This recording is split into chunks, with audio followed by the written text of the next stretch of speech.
Welcome to Business Talk Sister Gawk. I'm Bekkah, and today's podcast episode title is Dealing with Business Burnout, Part 2. And if you haven't listened to Part 1 of this series, you should go back and listen to the episode right before this.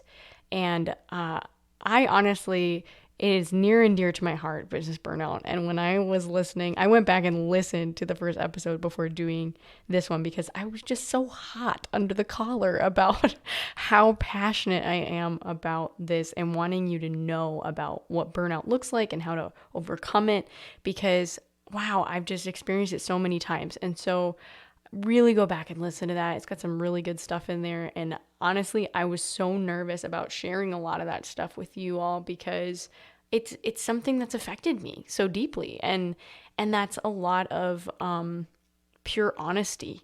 And so definitely go check that out. And this week we're going to be talking about, like we said, burnout as the first part. The series of stressors is what we talked about last week, being the definition, if you have a series of stressor that builds to burnout. So this week I want to talk about identifying those stressors and what they are. Because I think that if we can identify what's causing the stress, it's a lot easier to deal with.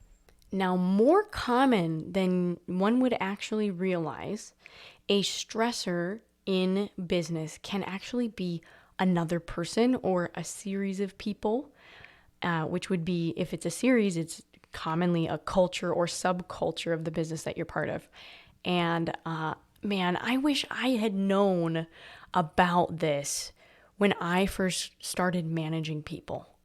Because if I would have known so much about how trauma affects the brain and how just all of these different things in socioeconomic, cultural differences that are happening within our society today, it would have seriously set me up for a lot more success. Just understanding other people's brains is so valuable, and like diversity of neurodevelopment is a real thing. And I am so passionate about that now because I didn't realize how ignorant I was on the topic until I started really digging in a lot of ways. And I'm going to be transparent with you in this. This is something I've never shared on the podcast before, but I feel that it's valuable to share it right now because I'm going to be having some guests, and this would be a part of a series that I want to do on getting creative with hiring and all these different things. I have been for the last, 4 years now, 3 years, a foster parent. And that has probably been one of the biggest trips of my life I've ever been on and has matured me the most in life than I ever have. Anything I've learned in business pales in comparison to what I have learned as being a parent to children who have been traumatized at some point in their life. And oh my goodness, I've learned so much. I've wept so much. And I've done a lot of things through that. And so I think it's really important to understand that during burnout, a piece of that, the stressor, can be another person. And sometimes they don't even realize that they are the ones causing this stress over and over again. And part of the reason for that is because there are many family cultures out there that is just a way of life, to live in a state of crisis. And it's not the same for every single person. If you come from a family that didn't live in a state of crisis all the time, your worldview and how things work is completely different. And working with somebody who causes a lot of crisis or acts in a certain way that makes you think, why are we doing this? Is just not logical. That can be something that was learned from a young age. And if you're having difficulties with this person, it may be because just your whole development in life is completely different. And honestly, there's a lot of people who have lived in crisis that don't know how to live with peace, period. And when they have a time of stability, a long time of stability, it suddenly feels so uncomfortable because they've never had that in their life, that they look to create crisis so that they can feel normal. And that's a huge part of working with people that have come from a place maybe of, honestly, of poverty a lot of times, because when you're in poverty, you're focused on survival. And a crisis for you could be your hot water heater going out. It could be that you spent all your money on like cable and you didn't have enough for food. And so you're reallocating constantly, but spending in the moment. And if you've grown up in a culture like that, where you have to spend today because you don't know if you'll live tomorrow, it can really create some habits that affect your relationships with other people as you're getting out of poverty. And working in business and with people that have had those experiences, or not even just poverty, but emotional, traumatic experiences from others who've done things to them, can really affect the people you're working with. So you are receiving a lot of times from those people that have been traumatized, secondary trauma. And that can put a lot of stress on you as a person. And a lot of times we don't even realize that it's secondary trauma. They're small things that you never realized were happening. So let me give you an example of this. If you've ever worked with somebody who just gets grouchy when you bring up certain topics, or maybe a certain time of day, or maybe it's just you in general they really don't like, that can just be really stressful on your body and make you feel uncared for. And it can have effects to just wreck your whole day. Negative comments have a really bad effect on your actual physical body. And so recognizing when that person may be saying something to you that is mean or maybe uncalled for, and being able to say, you know what, that does not need to control my life. That does not need to be what I identify with as who I am. And actually taking the moment to self-reflect on the stressor that's constantly coming after you and saying, I don't need to live in crisis, is a huge part of being able to have resilience in going back every day. And if you are a business owner that works with people in crisis, or maybe you're subcontracting for the government and meeting a need with like maybe in a partnership with a nonprofit or whatever, there are so many times where you can work with people who are constantly in crisis, and it can burn you out. And so this is a really big piece of this. Now, if you are working in a culture where there's lots of burnout happening, because there's been over time just a culture of burnout that's been created, that is a whole nother level of wanting to take a step back and really identifying which is the core contributor to the stress. And maybe it's more than one, but that's the point, is you need to take a step back and start writing down, okay, when this happens, this is how I feel. And there's a huge reason for that, and I'm going to explain it. If you can name what is causing you this stress, you can tame the reaction that your body has so that you are not as easily affected by it in the future. So that's a huge piece of understanding stress, is what is the core issue that is stressing me out. And I know in the last episode, we kind of talked about taking that time for space and rest. I'm going to advocate for this again and again, because quite honestly, I had to do this this month twice. The first time it was just for a weekend, and I just unplugged and said, okay, full disclosure, I did take a bunch of Instagram photos. But besides that, I really didn't talk to anybody. I didn't send any emails. I just said, we're going to a cabin. We're going to just unplug and just sit around and do nothing for a weekend. And you know something? In that weekend, I didn't realize this. I scheduled a doctor's appointment. I had all this stuff going because I've just been having excruciating back pain for months. And doing absolutely nothing for one weekend, the last day of that weekend, I woke up and had no back pain. It was amazing. And I was like, oh my goodness, I didn't realize that the amount of stress that I was under every single day is the contributing factor to why my back hurts. It's because I sleep at night, all my muscles get tense because I'm dreaming about the crises that are going to happen again and again and again. And I need to disconnect from those. So that was wonderful. Did the stress go away when I went back at it on Monday? No. But you know what? I needed that time to recognize, oh, that's what's causing this. And since then, every time my back has started to hurt, I've been able to say, oh, that means that I am getting too stressed out, either thinking about this subject or doing something that's making my body tense in a way that I need to take a break from. And I've been able to take those moments and say, now I need to stop and I need to go stretch, I need to go exercise, whatever, to get my body in a place where it is safe and healthy to return to what I'm doing. And this is the really big thing that I think a lot of us miss in burnout and stress. Your body is trying to tell you that it feels unsafe.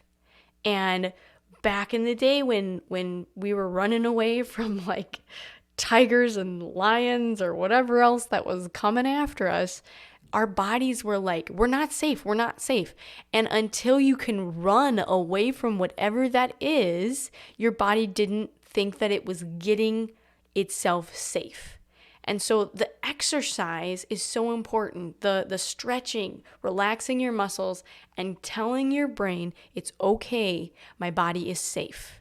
And I cannot stress this enough. No pun intended, given we're talking about stress and burnout. Okay, so when we're talking about that action step, so this is the other thing that I realized, and I was so blessed to be able to separate from a core stressor in my life for an extended period of time. Now, I know that this is not doable for every person, but if you have PTO or you have a scheduled vacation, I'm going to say this really, really strongly, especially for younger people that are all about adventuring and all this stuff on their vacation. If you are in a high stress job, you should not be taking high stress vacations, period. You shouldn't right now. You can't do it because your body needs the rest and needs the time to reflect. And if you're trying to get in like 35 different site visits for different cool places and all this stuff, and it's a high schedule, go, you're not actually able to let your brain stop and reflect. And so when you do rest, you have to take the time to understand, oh, I didn't realize that this was something that was causing me that issue. And quite honestly, if you can separate from the one stress that's causing you the most issues in your job and just do the rest of your job for a few weeks, you can actually start to articulate when and how the buildup of the stress is happening. And I'm going to give you an example. So there was this time in my life where I was responsible for calling a whole bunch of business customers that had to be notified that the business that they were working with to do their websites had not paid their taxes for over 20 years, and all of their assets had been seized. And what ended up happening is all of these businesses' websites were on a server that wasn't going to be renewed for hosting. And so every single business had to, on their own, pay for new hosting and move their website to a new place so they could keep their website going and all of that. And I had to be the one that was the bearer of bad news that this was happening. And it wasn't even like something that I was a part of or the business or whatever. We were just trying to make sure those customers were taken care of for a different business that was in panic mode. And oh my goodness, that was the worst summer I've had in a long time. I wouldn't say of my entire life, but I loved my job at the time. But that summer was a calling and letting people know this bad news, and just call after call after call, leaving messages, trying to let people know this was happening was incredibly draining. I was so burned out, and all the other functions of my job, I enjoyed doing, except for calling people and letting them know this bad news. It was emotionally exhausting every single day. And I remember coming home and just being so physically drained that I didn't want to do anything but just go to bed. And there was a time where I had to take a vacation and take some time off from that to realize, man, this is not fun. And being able to communicate that with other people and have a plan of ways that I could refresh and take a break were super important during that time, because it was like I learned something about myself right then. This is not what I want to do with the rest of my life. I cannot have a job where I have to be the bearer of bad news every single day. And I think that was a good reflection moment for me to realize that I needed that. But I also realized with that whole process that if I need to do those kind of things in order to be successful at a job for the moment, then I need to block a scheduled time to have those calls. And then I need to move on from that and remember and reflect, this is not a reflection of me. I did not do these things. I am not the person responsible for the way that this other person is feeling. And taking that time to process that is so important, because if you don't do that, you start taking on that anger of other people, and it just is constantly negative and can really feel exhausting over and over again. So if you have to deal with these stressors, you have to block them into a certain time and say, I'm allowed to do these things during this time, and then afterwards, I'm done. And you give your body and your brain a break from that activity. So that's a really good way to do it. If it's specifically a person that you have to work with every day, where you can see they've just consistently been causing you that stress, I think, first of all, you need to take a step back and realize that whenever you interact with that person, because they have traumatized you, you are automatically going to a place of survival mode anytime you go back and interact with that person. And what ends up happening in that case is you also can become a person that fuels on more dysfunction if you're not careful. And this is what I'm saying by that. A lot of times if somebody's hurting you over and over again, when you have this constant sense of an impending explosion that, oh, here we go again, it's going to happen again. If I say this, then they're going to do this. You are thinking 3 steps ahead of that person. And what ends up happening is, first of all, you're not giving that person the benefit of the doubt that they're changing. And second of all, you are causing your reactions to be from that 3rd step you think is going to happen in the future of the survival mode, where you're just going to be on the defense, instead of actually interacting with that person where there can be a productive solution. And I know this to be true over and over again because I've done it so many times, especially with somebody who keeps hurting me. And that's where that communication piece needs to happen with that. And also, you need to take a step back and give that person grace and communicate. Because if you're adding to the dysfunction of attacking or being on defense before that person even gets an opportunity to say what they're going to say, you're just adding to it. And so really recognize that this is a 2-way street. So if you expect something to happen and that person to get angry in your mind, then you're not giving them the opportunity by listening and giving them the benefit of the doubt. You need to hear them out first. So then, if you see a pattern where now you've responded and they are starting to escalate or turn it into something where it's your fault or whatever, you can be open with them about the other times you've received this from them. And if you want to do it at the beginning of the conversation, you can. And commonly I see this where somebody's like really expressing like their emotions or whatever, and maybe in the past they've used that as an opportunity to then manipulate you and say, okay, well now this is what I want you to do for me.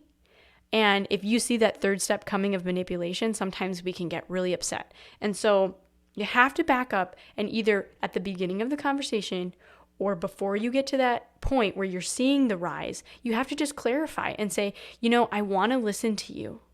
I want to hear what you have to say. But before we have this conversation, I just want to let you know that in the past, this is where this conversation has ended.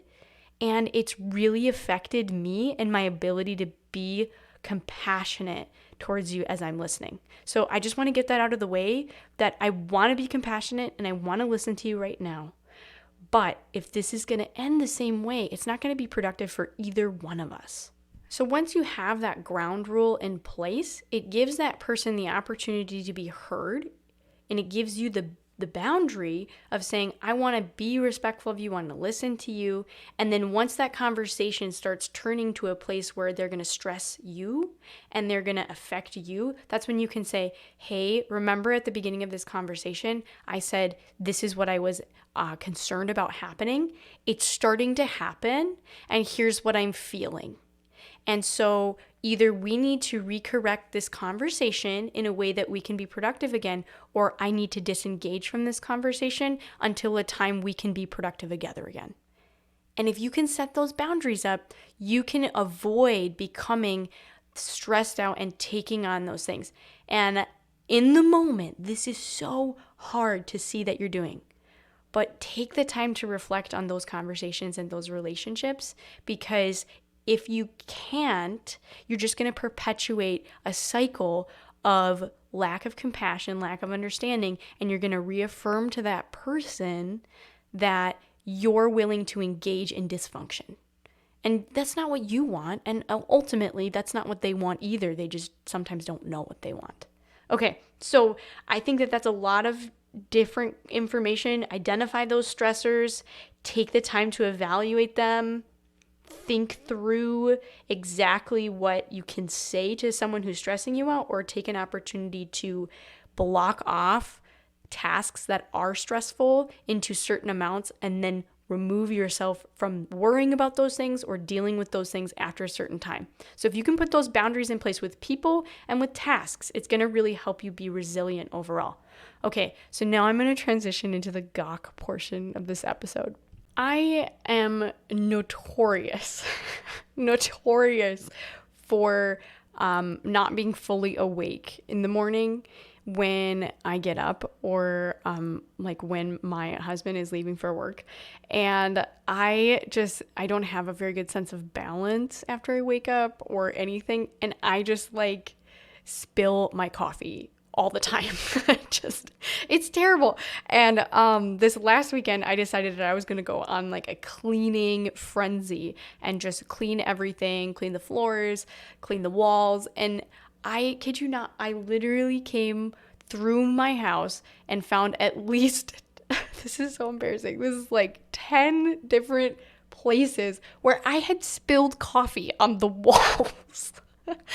Just because like I tripped going down the stairs, or I was not fully awake when I reached for the door handle, or like and I don't know why I'm constantly holding coffee in the morning when these things happen. But yeah, if you have this problem too, you should just let me know so we can have a nostalgic moment together. Well, thank you so much for listening to this podcast. If you enjoyed this episode, you can now give me a review, Business Talk Sister Gawk, on Spotify, only on your phone, by the way, not on desktop, unfortunately. But you should do that because I want to see what happens with the algorithm when people start doing it, and then I can let you know what happens when all these reviews start coming in. Thanks for listening, and I will see you next week.